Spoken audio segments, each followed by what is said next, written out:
Hello, my name is Vladimir Matias, and I'm from iBeam Materials in Santa Fe, New Mexico. It's a pleasure to be here at Photonics West, and I thank the organizers for the opportunity to present.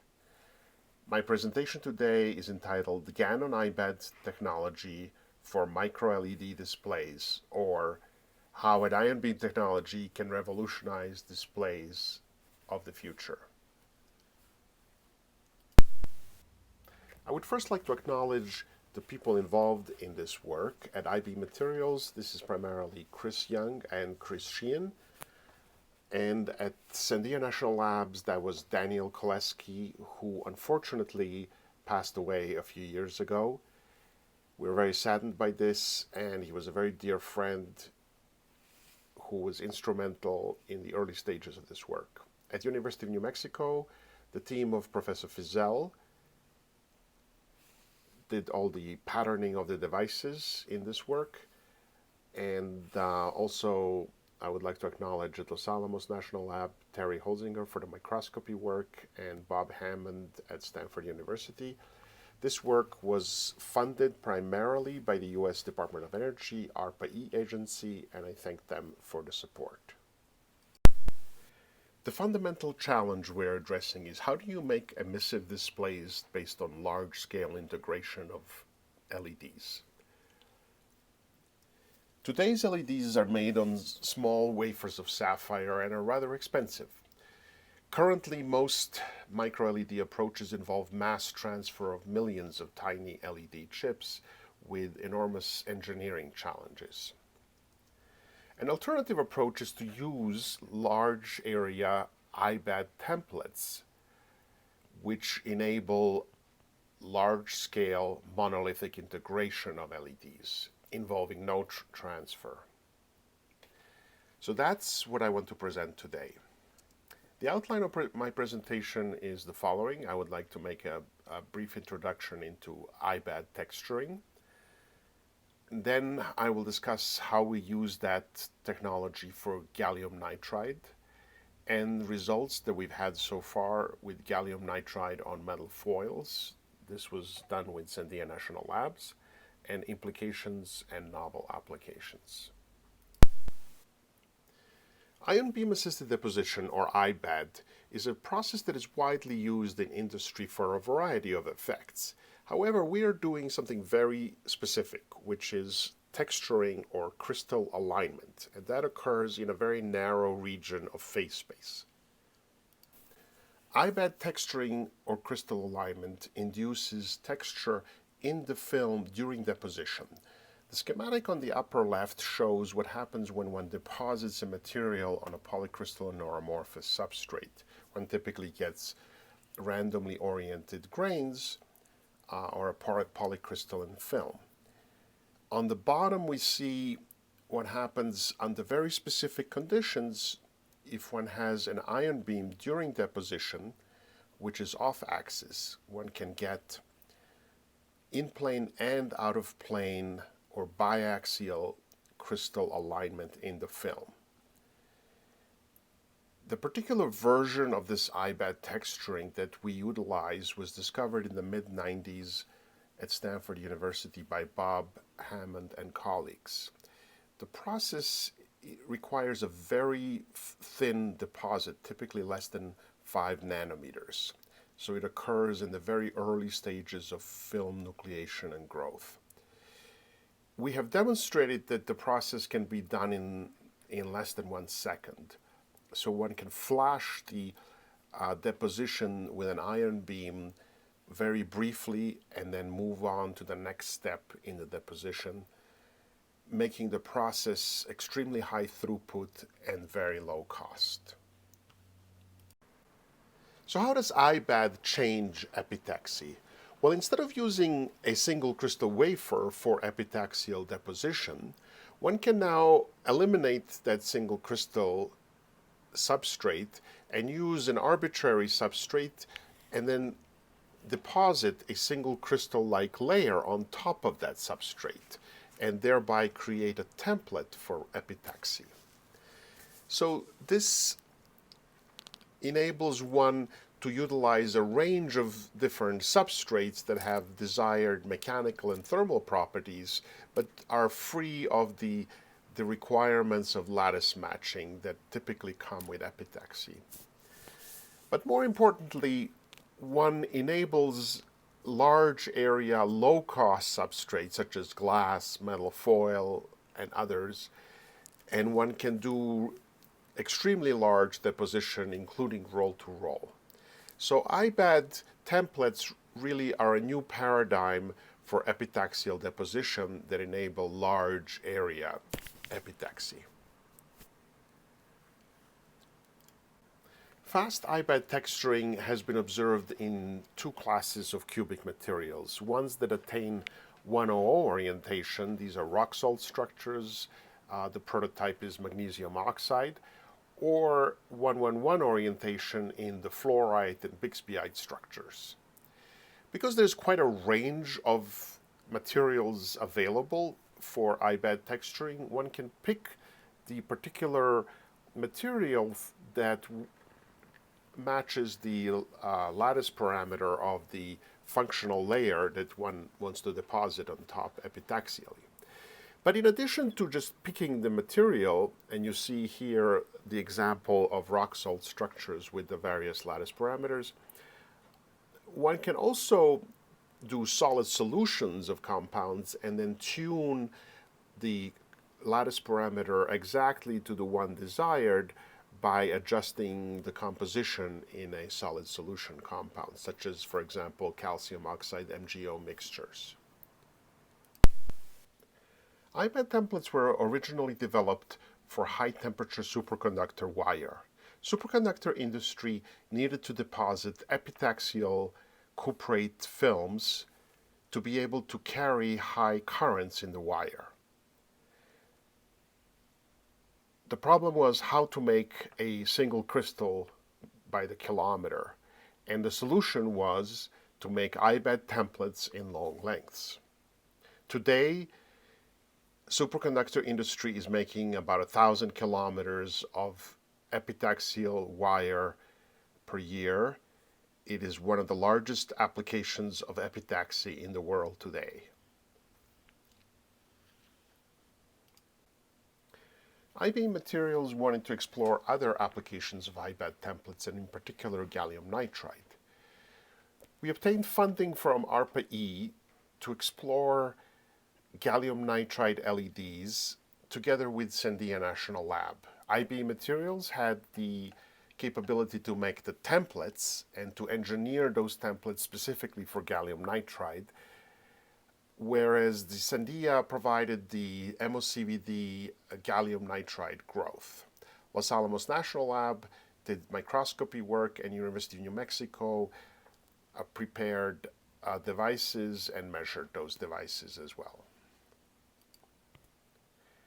Here is the schematic of the template that we produced under this program. It's an approach that we call GAN-OX, where X stands for a single crystal layer. In this case, the single crystal layer is deposited by iBAD on a metal foil. We start with an unpolished metal substrate, which is rather inexpensive as rolled. In order to create a smooth surface, we use a process that we call solution deposition planarization, which is essentially a chemical solution deposition process. And then we do our iBAD layers by physical vapor deposition. And then on top of that, gallium nitride is deposited by MOCVD. The solution deposition planarization process is essentially a sol gel process whereby one deposits a liquid layer, a solution layer, by surface tension very smooth, and then by converting it to a solid, it retains some of the original roughness. But at each coating, one gets a progressively smoother surface. So by doing multiple coatings, we can achieve any desired smoothness that we need to attain. The typical roughnesses that we started with on a metal foil were between 20 and 100 nanometers. On a small scale, this is 5 by 5 microns shown on the right. We used the molybdenum metal and alloys with a good CTE match for gallium nitride. And then we deposited aluminum oxide by solution deposition to get atomically smooth surfaces of typically less than 1 nanometer RMS roughness. The iBed template lattice stack is shown here on the right. We started with a molybdenum metal, then we planarized it using our STP process, and then deposited the layers on top by physical vapor deposition. In order to ascertain the crystalline structure during deposition, we use a tool known as reflection high energy electron diffraction, or RED. What you're observing here on the left is a movie which is being repeated, where it shows the amorphous structure when we start depositing the ion beam layer right there, and then crystalline orientation that appears during the ion beam deposition. On top of that iBad layer, we deposit a homoepitaxial layer of cerium oxide in this case, then scandium oxide to transition to zirconium, and finally aluminum nitride layer, which is a thicker layer and is used as the final template for gallium nitride deposition. Ultimately, the gallium nitride is deposited by our colleagues at Sandia National Lab. Here you see the pole figures from X-ray diffraction of the cerium oxide iBad layer on the left, with the ion beam direction shown with the arrow, and then with the threefold symmetry, and then the gallium nitride deposited by MOCVD at a much higher temperature by our colleagues at Sandia National Lab. Currently, we're exploring other iBed template architectures to be used with gallium nitride. In particular, we're exploring simplifying the layer structure to eliminate the thick aluminum nitride and utilizing better lattice-matched iBed materials. But we're also exploring other substrate materials besides the metal foils, such as glass and ceramic substrates. Here you see some of the electron microscopy of the gallium nitride on iBed on the metal foil. The picture on the top right shows a cross-sectional transmission electron micrograph with the metal substrate on the bottom. You see the rough surface, which is then planarized by aluminum oxide STP, followed by the iBad and buffer layers in the dark band, and then the bright layer above that is the sputtered aluminum nitride, and finally the MOCVD gallium nitride. On the bottom you see plan view TEM with threading dislocation densities, typically in the mid to high 10 to the 8 per square centimeter, similar to what is observed on sapphire. In this slide, we show some LEDs of different sizes made by the Ganox process on metal foil.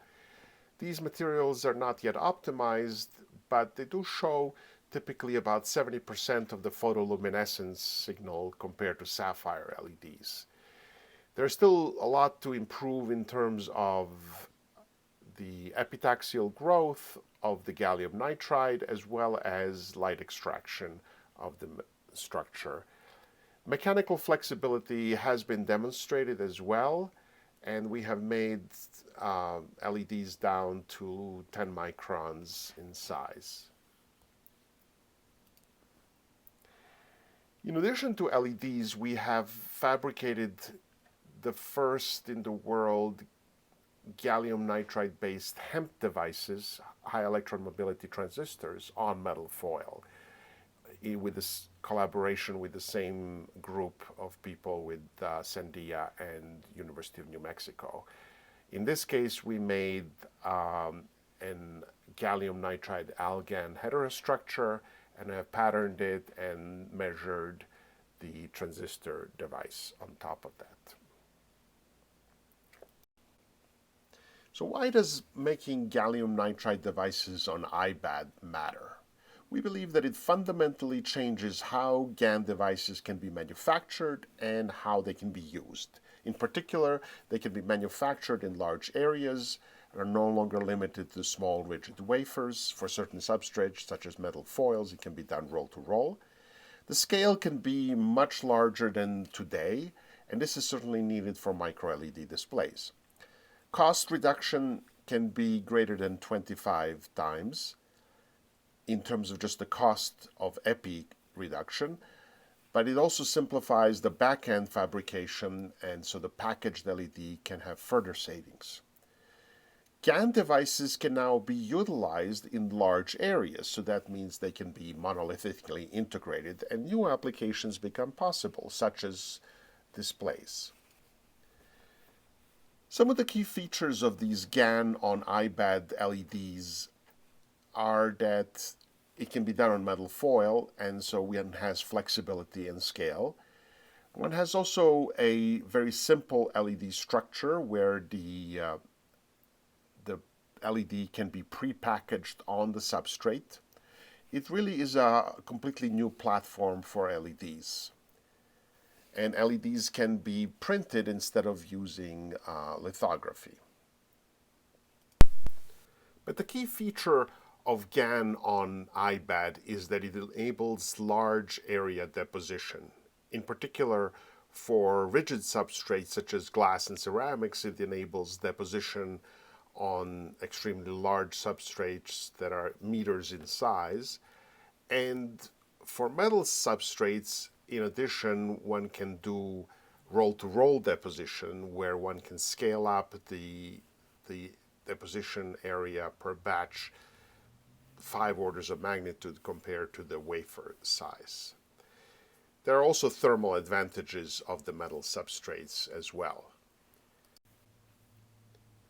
Molybdenum alloy foil in particular have a good CTE, coefficient of thermal expansion, matched to gallium nitride.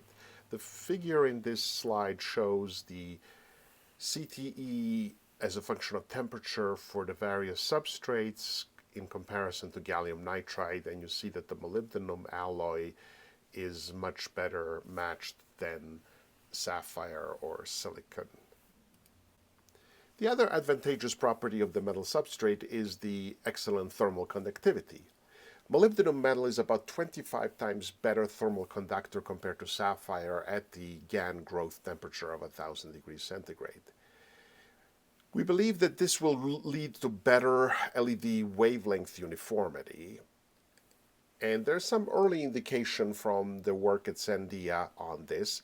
The PL map on the left you see is for a 2-inch sapphire wafer showing the wavelength variation across 2 inches. On the right is an LED on a 4-inch strip of metal, and you see lesser variation in that case. We believe the future of gallium nitride devices could be in roll-to-roll manufacturing on metal foils in kilometer lengths. iBAD template has already been demonstrated in production in long lengths, as I said before, for high-temperature superconductors. And we're doing it now roll-to-roll for the gallium nitride application. We still need to demonstrate gallium nitride deposition roll-to-roll. Up to now, nobody has had a substrate for doing roll-to-roll gallium nitride. Such a scale-up really enables one to significantly increase the global LED manufacturing capacity, which would also be needed for micro-LED displays. The picture you see there is of an iBAD roll-to-roll system that was made for high-temperature superconductor deposition, but similar system could be made also for gallium nitride materials. To do the whole process roll-to-roll for gallium nitride, one would need to planarize, then deposit the iBAD template, then deposit a buffer layer of gallium nitride, followed by the LED active layers by MOCVD. We envisioned that the gallium nitride buffer layer would be done by a lower cost process, giving us greater cost savings. Ultimately, it's not just about scaling manufacturing, but also enabling new applications through large area LED sheets. The picture here shows our vision of a monolithically integrated micro LED display in large area. The LEDs can be patterned to any desired resolution. They need not be tiny LED chips, as is done with mass transfer, since the whole sheet contains epitaxial material. To obtain red and green colors, one can pattern quantum dot down converters on top of the LED subpixels. Active control of the LED in the display can be achieved either through an overlay of TFTs on top of the LED sheet, or even better, by utilizing the epitaxial gallium nitride material in the sheet to make FET transistors to control the LEDs. Other devices could also be integrated in the display as well in this LED sheet of GaN material. In the case of the metal foil, one would have as a bonus already prepackaged on a paper-thin and flexible substrate. In conclusion, let me recall that it was 30 years ago that Dr. Nakamura developed the GaN process on sapphire for bright blue LEDs. Following that, a revolution ensued in lighting that was not foreseen at the time. After that, a second generation of LEDs was developed in the mid-2000s for LEDs on native GaN substrates. Let me propose that the third generation of LEDs will be GaN on X, where X is metal, glass, ceramic substrates, and that these large area substrates will lead to a revolution in micro-LED displays. iBeam templates are a completely new platform for LEDs and a new paradigm for making micro-LED displays. We demonstrated the first in the world in GaN LEDs and GaN hemp devices fabricated directly on metal foil using iBeam process. iBeam templates are a route to scaling gallium nitride deposition to large areas and roll-to-roll processing. And epi GaN costs can be significantly reduced with this process. Materials and process improvements are still key challenges ahead, but we welcome collaborations and contributions from the R&D community. Thank you very much for your attention.